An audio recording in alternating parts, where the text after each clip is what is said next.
When did the loser sibling finally win? I spent my childhood digging through trash cans for the toys my brother Mackie threw away. He always got everything new while I got his scraps. For Christmas, I had to watch Mackie open a second new Tamagotchi in case the first one dies, while I was left with a dead one that had a screen so scratched you couldn't see the pet, even if it did somehow work.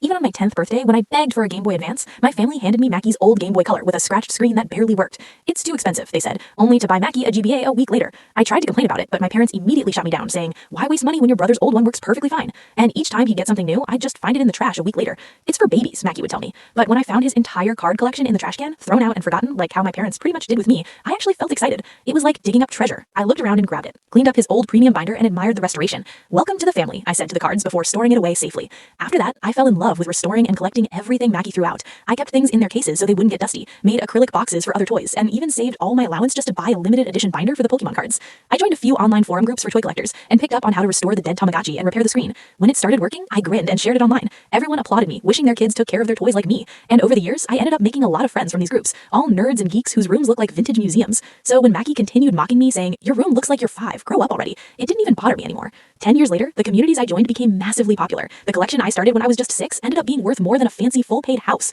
But I never sold any of it, not even when my brother mocked me for having a room that deflected girls, or when my parents shamed me for buying toys at my age. Ironically, my brother Mackie ended up having kids of his own that were obsessed with Pokemon cards just like he used to be. They wouldn't touch last month's cards and only wanted the newest packs. Mackie constantly complained about how crazy the prices are nowadays, and how scalpers buy everything. $50 for one pack, and I can't even find any. It's insane. He'd rant about his kids crying and crying if they didn't get the exact new set they wanted, never really recognizing how he was exactly the same years ago. But last week, the day before his kid's birthday, Mackie texted me frantically, "Are you home? Emergency." He showed up looking exhausted with 2 screaming kids trailing behind him. "Every store is sold out. Every single day this week I hunted for those stupid cards. 20 stores. I went to 20 freaking stores while these brats have been crying their eyes out for days. I can't get any sleep," he ranted. I asked which set they needed. "I don't know, the new one? The sparkly, shiny, Eevee ones?" I nodded and escaped to my room. I came back and held up 2 unopened packs. "These?" His kid's eyes went huge. "Wow, Uncle, how do you have these? They're sold out everywhere." I grinned. "I have a few friends," I said, and asked if they wanted to see my collection room. The room had walls of perfectly preserved games, cards, and toys from our childhood, plus all the current releases. Mackie stared at his kids, who were running around admiring everything. "You still have all this baby stuff?" I shrugged.